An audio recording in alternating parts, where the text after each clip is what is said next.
جو ساتھی سنتوں سے فارغ ہو چکے ہیں لوگ یہ سب کو مکمل کریں۔ الحمدللہ نحمده ونستعینه ونستغفره ونؤمن به ونتوکل علیہ ونعوذ باللہ من شرور انفسنا ومن سیئات اعمالنا من يهد الله فلا مضل له ومن يضلله فلا هادي له ونشهد أن لا إله إلا الله وحده لا شريك له ونشهد أن سيدنا ومولانا محمدا عبده ورسوله صلى الله عليه وعلى آله وأصحابه وبارك وسلم تسليما كثيرا كثيرا أما بعد فأعوذ بالله من الشيطان الرجيم بسم الله الرحمن الرحيم وأن المساجد لله فلا تدعوا مع الله أحدا وقال النبي صلى الله عليه وسلم أحب البلاد إلى الله مساجدها وأبغض البلاد إلى الله مسواقها أو كما قال عليه الصلاة والسلام صدق الله العظيم وصدق رسوله النبي الكريم رب اشرح لي صدري ويسر لي أمري واحلل عقدة من لساني يفقهوا قولي۔ ایک مرتبہ نبی اکرم صلی اللہ علیہ وسلم پر درود شریف پڑھ لیجیے۔ اللهم صل على محمد وعلى آل محمد كما صليت على إبراهيم وعلى آل إبراهيم إنك حميد مجيد۔ اللهم بارك على محمد وعلى آل محمد كما باركت على إبراهيم وعلى آل إبراهيم إنك حميد مجيد۔ محترم بزرگوں اور عزیز دوستوں، اللہ تبارک و تعالیٰ کا احسان، اللہ کا فضل اور اللہ کا کرم ہے کہ اللہ تعالیٰ نے ہم تمام کو نماز جمعہ کے لیے اپنے گھر مسجد جلد سے جلد آنے کی توفیق نصیب فرمائے۔ جو باتیں کہی جائیں ان تمام باتوں پر اللہ تعالیٰ ہم تمام کو ہمیشہ موت تک عمل کرنے کی توفیق نصیب فرمائے۔ بزرگوں، دوستوں اور عزیزوں، دنیا اور آخرت کی کامیابی کے لیے ہماری زندگیوں میں دین کا ہونا بہت بہت بہت ضروری ہے۔ اگر ہماری زندگیوں میں دین ہوگا تو ہم دنیا میں بھی کامیاب ہوں گے اور آخرت میں بھی کامیاب ہوں گے، اور اگر ہماری زندگیوں میں دین نہیں ہوگا دنیا ہوگی، دین نہیں ہوگا دنیا ہوگی تو ہم دنیا میں بھی ناکام اور آخرت میں بھی ناکام ہوگا۔ اسی لیے دین کا ہماری زندگیوں میں کامیابی حاصل کرنے کے لیے ہونا بہت ضروری۔ دنیا کی تاریخ میں بہت بڑے بڑے نامور بادشاہ، بڑے بڑے نامور مالدار، ایسے لوگ دنیا میں گزرے ہیں جن کی حکومت، جن کی بادشاہت، جن کی مالداری کو دیکھ کر لوگ ترسا کرتے تھے کہ کاش ایسی زندگی ہمیں بھی مل جاتی۔ کاش ایسی زندگی کس چیز کو دیکھ کر؟ ان کی دنیا کو دیکھ کر، ان کے گاڑی گھوڑے، بنگلات، محلات، باغات، کھیتی باڑی، ان کے زیب تن لباس، بہترین سواریاں، مال و دولت، حکومت اور بادشاہت کو دیکھ کر لوگ ترسا کرتے تھے کاش ہمیں بھی اس طرح مل جاتا تو کتنا اچھا ہوتا۔ لیکن تاریخ گواہ ہے جن لوگوں کی زبان سے جملہ نکلا تھا ان کی دنیا کو دیکھ کر، قارون کی دنیا کو لوگوں نے دیکھا تو اپنی زبان سے نکالا کہ کاش ہم بھی ایسے بن جائیں۔ نمرود کی حکومت کو دیکھ کر اس زمانے کے لوگوں نے اپنی زبان سے نکالا کاش ایسی گاڑیاں، گھوڑے اور ایسے لاکھ و لشکر آگے پیچھے گھومنے پھرنے والے اور ہماری تعریف کرنے والے ہمیں بھی مل جاتا تو کتنا اچھا ہوتا۔ نمرود کو دیکھ کر لوگوں نے کہا، لیکن جب ان کی زندگیوں میں دین نہ ہونے کی وجہ سے ان کا انجام آخرکار آیا تو انہی لوگوں کی زبان سے جملہ نکلا، ہمیں اللہ نے جس حال میں رکھا ہے، ایمان کی حالت میں، دین کی حالت میں، ان کے مقابلے میں ہم کامیاب ہو کر جاتے ہوئے نظر آ رہے ہیں اور وہ ہمارے سامنے ناکام ہو کر اللہ کے عذاب کے اندر گرفتار ہوتے چلے۔ اسی لیے دین کا زندگیوں میں ہونا بہت ضروری۔ کامیابی اگر ہم چاہتے ہیں دنیا کے اعتبار سے اور آخرت کے اعتبار سے تو دین کا ہونا ضروری ہے، اور اگر دین نہیں تو ہم دنیا میں بھی ناکام اور آخرت میں بھی ناکام ہو کر چلے جائیں۔ سب کچھ تھا ان لوگوں کے پاس، بہت کچھ تھا، سب کچھ ہونے کے بعد بھی دین کے نہ ہونے کی وجہ سے لوگ ناکام ہو کر چلے گئے۔ اور صحابہ اکرام کے حالات اور ان کی سیرت اور ان کے سوانح حیات کو پڑھتے ہیں۔ حضرت بلال حبشی رضی اللہ عنہ غلام تھے، دنیا کے اعتبار سے کچھ نہیں تھا، پھٹے پرانے کپڑے تھے، لیکن آج بھی لوگ ان کو اپنا آقا اپنا سید ماننے کے لیے تیار ہیں۔ اس لیے تیار ہیں نبی کے صدقے میں، نبی صلی اللہ علیہ وسلم کی برکت سے جو انہوں نے ایمان کو اپنایا، دین کو اپنایا اور دین کو بچا کر لے گئے، تو اللہ نے قرآن میں اور نبی صلی اللہ علیہ وسلم نے اپنے حدیث میں یہ اعلان فرمایا، رضی اللہ عنہم ورضوا عنہ، اللہ ان صحابہ سے راضی اور یہ صحابہ اللہ سے، یہ صحابہ نبی سے راضی، نبی یہ صحابہ سے۔ بہت سارے صحابہ، دنیا کچھ نہیں تھی لیکن دین بہت کچھ تھا، اس لیے وہ لوگ کامیاب ہو کر چلے۔ اگر ہم لوگوں کو اپنی زندگی اور اپنی دنیا اور آخرت میں کامیاب ہونا ہے تو اب دین کو بچا کر لے جانا یہ میرے لیے بھی ضروری اور آپ کے لیے بھی بہت بہت بہت ضروری ہے۔ لیکن آج مسلمانوں کے حالات اگر دیکھے جائیں تو دنیا دنیا دنیا دنیا دنیا کرتے کرتے کرتے کرتے ہمارا رب، ہمارا تعلق دین سے بہت ہی کٹ چکا ہے۔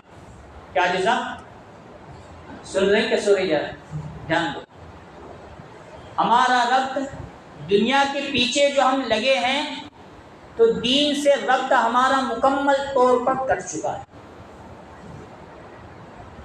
یہ بڑے افسوس سے بات بتانی پڑتی ہے، دعوت کی محنت اتنی، مدارس کی محنت اتنی، خانقاہوں کی محنت اتنی ہے کہ اس وقت ہمارے مساجد ہر نماز کے اندر فل ہونا چاہیے، لیکن صبح میں دیکھے 1.5 صف، ظہر میں دیکھے 2 صف، عصر میں دیکھے 1.5 صف، پہلے مغرب میں سجنا فارغ ہوتے ہی کو 3 صف بند کیا، پھر عشاء میں واپس 1.5 بھی گئے، 2 بھی گئے، 3 بھی گئے، 1 پر آ کر ہمیں یہ علامت اور یہ دلیل ہے، اس بات کی نشانی ہے، اس بات کی دین کی محنت ہونے کے بعد دین ہم تمام لوگوں کی زندگیوں میں آنے کے بجائے چلا جا رہا ہے۔ کیوں چلا جا رہا ہے؟ ہم لوگ دین کو اپنے پیچھے ڈال رہے ہیں اور دنیا کو آگے کرتے چلے جا رہے ہیں۔ یہی مثال جو آج ہو رہا ہے، دنیا دنیا دنیا، ہاں کرنا ضروری ہے، ایسا نہیں ہے کہ اللہ کا نبی قرآن اور حدیث دنیا سے منع کرتا ہے۔ اگر دنیا سے منع کرتے تو حضرت عبد الرحمن ابن عوف رضی اللہ عنہ جیسے بڑے مالدار صحابہ کی جماعت میں کبھی پیدا، اگر دنیا سے نبی اور اللہ منع کرتا تو حضرت عثمان غنی ذی النورین جیسا مالدار صحابہ کی جماعت میں پیدا نہ ہوتا۔ کمال کی بات، صحابہ نے دین بھی اور دنیا بھی اتنا کمایا اتنا کمایا اتنا کمایا جس کی بولنے کی مثال نہیں ہے۔ جو اس زمانے میں صحابہ میں غریب صحابہ کہلاتے تھے، اس دور کے امبانی کا مقابلہ صحابی سے کیا جائے تو امبانی اور ایسے بڑے بڑے مالداروں کی دولت کم پڑ جائے گی، ایک صحابی کی دولت زیادہ نظر دکھتے تھے۔ وہ لوگ غریب لیکن دنیا ان کے اوپر غالب نہیں تھے، بہت کچھ تھا۔ اس زمانے میں حضرت زبیر رضی اللہ عنہ، کیا نام؟ حضرت زبیر رضی اللہ عنہ، اعلان ہوا کہ کل جنگ میں جانا ہے۔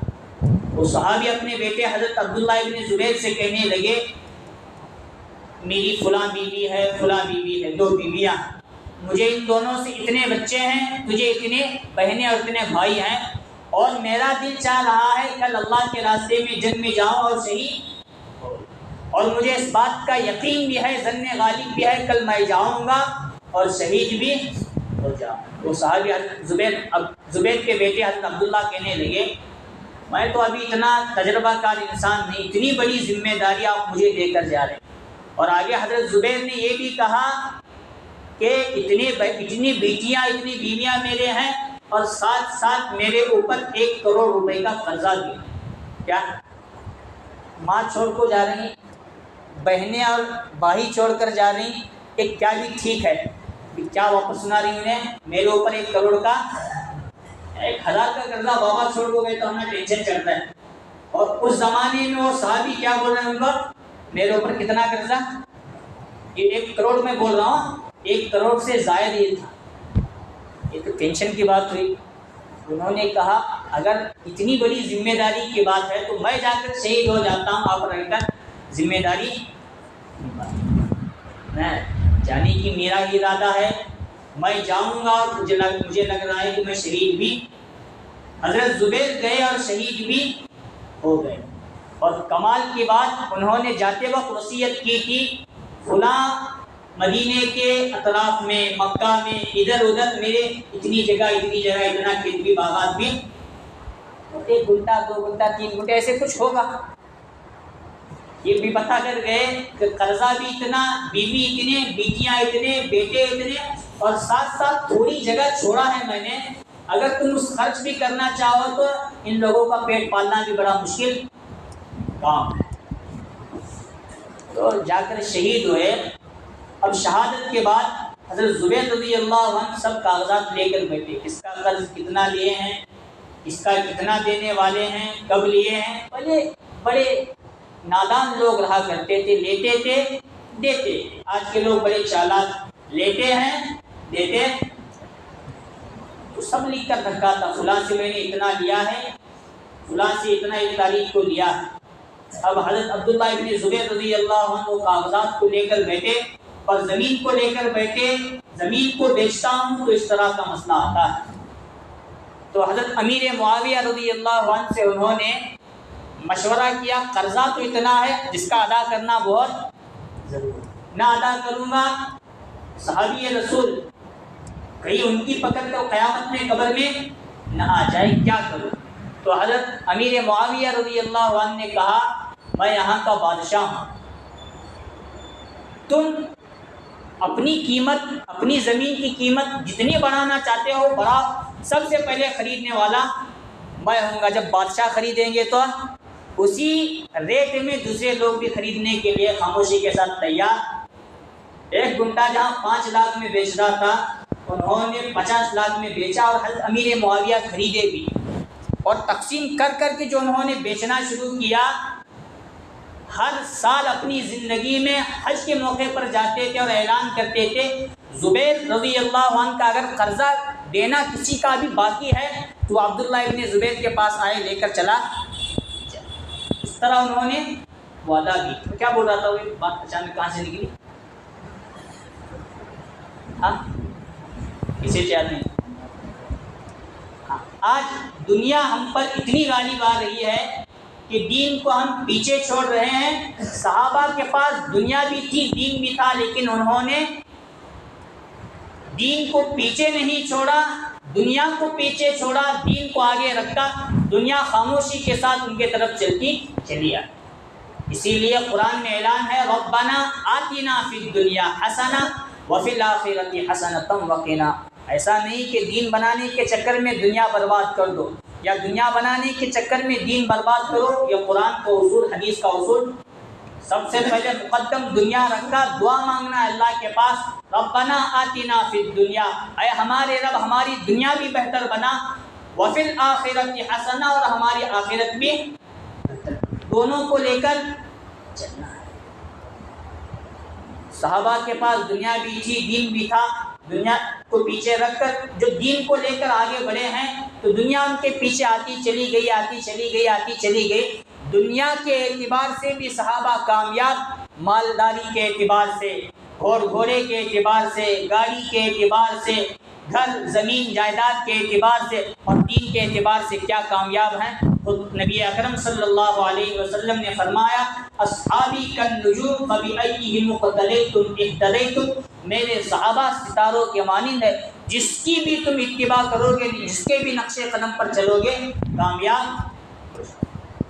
اصل میں بات لمبی ہو رہی ہے، مجھے بتانا یہ مقصد ہے، جب دنیا غالب آتی رہے گی، دین ہم سے نکلنا شروع کرے گا تو ہمارے لیے قرآن اور حدیث کے اصول اور ضابطے کے اعتبار سے سب سے زیادہ جس چیز کو پکڑنے کی ضرورت ہے وہ اللہ کے گھر مسجد کو پکڑنے کی۔ مسجد سے جتنا بندہ کٹتا ہے دین سے کٹ کر دنیا کے اندر چلا، اور جتنا بندہ مسجد سے جڑتا ہے دین سے وہ اتنا ہی جڑتا ہے، اور نماز کی برکت سے اللہ دنیا اور مالداری بھی نصیب۔ آئی بات سمجھ میں؟ آج 20% ایمان والے مسلمان اللہ کے گھر مسجد میں نظر آتے ہیں، 80% طبقہ ابھی بھی مسلمانوں کا مسجد سے باہر نظر۔ حالت اب یہ ہر نماز میں تو مسئلہ پیش آ رہا تھا، اب جمعہ میں بھی ویسا ہی ہوگا، اور ابھی شروعات ہے عیدین کے موقع پر بھی کیا جسے پڑھنا ہے انہیں پڑھ لیتے ہیں، چھوڑ ہمیں کیا پڑھنے کی ضرورت ہے۔ اصل میں اللہ کے گھر مسجد سے محبت ہم رکھیں گے، دین اللہ تعالیٰ خود بخود ہمیں دے۔ اسی لیے اللہ نے فرمایا وَأَنَّ الْمَسَاجِدَ لِلَّهِ فَلَا تَدْعُوا مَعَ اللَّهِ أَحَدًا، مساجد یہ اللہ کے گھر ہیں، اللہ کے گھروں میں کسی غیر اللہ کی عبادت نہیں کی جاتی، اللہ کی عبادت کی۔ جب ہجرت فرما کر نبی اکرم صلی اللہ علیہ وسلم مدینہ منورہ تشریف لائے، مدینہ میں آنے کے بعد حضور نے اپنے گھر، اپنی بیوی بچوں کے گھر کے بارے میں سوچا۔ جیسے ہی مدینے میں قدم رکھے ہیں اور صحابی رسول حضرت ایوب انصاری رضی اللہ عنہ کے گھر میں ٹھہرے تو فوراً اسی دن صحابہ اکرام کو جمع کیا، مہاجرین کو بھی جمع کیا، انصار کو بھی جمع کر کے یہ مشورہ لیا، یہاں مجھے اللہ کا گھر مسجد بنانا ہے، تمہاری رائے کیا ہے؟ مجھے سب صحابہ نے کہا مبارک، آپ جس جگہ کی طرف ہمیں بتائیں گے وہ جگہ لے کر ہم یہاں اللہ کے گھر کو آباد کرنے کی کوشش بنائیں گے، آباد کریں گے۔ اور صحابہ اور حضور صلی اللہ علیہ وسلم اسی مشورے کے بعد مسجد کے لیے جگہ دیکھنے کے لیے نکلے ہیں، اور نکلنے کے بعد 2 یتیم بچوں کی جگہ پسند بھی آئی۔ وہ دونوں یتیم بچے حضور کو تحفتاً ہدیتاً دینے لگے، تو حضور نے کہا مجھے تحفہ اور ہدیہ نہیں چاہیے، یہاں اللہ کا گھر بنانا ہے، جو قیمت بھولی جائے گی وہ ہم چندہ کر کے اس کو ادا کرنے کی کوشش۔ ہوا بھی ویسا، حضرت ابو بکر رضی اللہ عنہ نے سب کا سب پیسہ اپنے یہاں سے لگایا زمین کا، اور اوپر کا جو چھت وغیرہ بنانے تھے وہ ادھر ادھر کے چندہ کر کے صحابہ اکرام بھی بنانے میں مشغول ہو گئے، اور نبی اکرم صلی اللہ علیہ وسلم بھی گارا کرتے تھے، مٹی کو گارے میں تقسیم کرتے تھے، پھر اینٹیں تیار کر کے مسجد نبوی میں لاتے تھے، اور اس کا چھت بنانے کے لیے کھجور کے چھتے اور وغیرہ لا کر وہ حضور صلی اللہ علیہ وسلم بھی ڈالا۔ اصل میں بتانا یہ مقصود ہے، ادھر مکہ میں اللہ کا گھر موجود تھا، ادھر مدینہ میں کچھ بھی موجود نہیں تھا، لیکن یہاں اللہ کے گھر کو بنا کر آباد کر کے رسول اللہ صلی اللہ علیہ وسلم نے ہر صحابی کا تعلق سب سے پہلے مسجد سے جوڑا۔ اگر تم اپنی زندگیوں میں دین کو برقرار رکھنا چاہتے ہو تو تمہارے لیے سب سے پہلے مسجدوں کو آباد کرنا اور مسجد سے محبت رکھنا بہت ہی ضروری ہے۔ اسی لیے میں کہہ رہا ہوں آج دنیا غالباً جتنی آ رہی ہے مساجدوں سے دور ہوتے چلے جائیں، مسجدوں سے دور ہونے کی وجہ سے دین ہماری زندگیوں میں سے چلا جائے، بس نام ہمارا مسلمانوں کا نظر آ رہا ہے، کام ہمارا ذرہ برابر ہی مسلمانوں کا۔ خود نبی صلی اللہ علیہ وسلم فرماتے ہیں من ترک الصلاۃ متعمدا فقد کفر، جو شخص جان بوجھ کر ایک نماز چھوڑ دیتا ہے گویا اس نے کفر اختیار۔ پھر ہم مسجدوں کو نہیں آ رہے تو نماز کہاں سے پڑھے گی؟ جب نماز نہیں پڑھیں گے تو مسلمان کہاں باقی؟ تو تشکیل کرنے جماعت وغیرہ جاتے ہیں، ہم وغیرہ جاتے ہیں، مسجدوں کو آؤ نماز پڑھو، بھائی بیزی ہیں، ذرا کاما نہیں لگی مولانا، بھائی کاما ہی کر ذرا نہیں آیا، بول رہے ہیں، بولتے ہیں تشکیل کرنے گئے، ہماری ملاقات ہوئی تو اسی طرح، حالانکہ ہمارے پاس کچھ بھی نہیں ہے، کتا ہمارے پاس 1-2 سلاب کا گھر، ایک گاڑی 2 ویلر، ایک 4 ویلر، ایک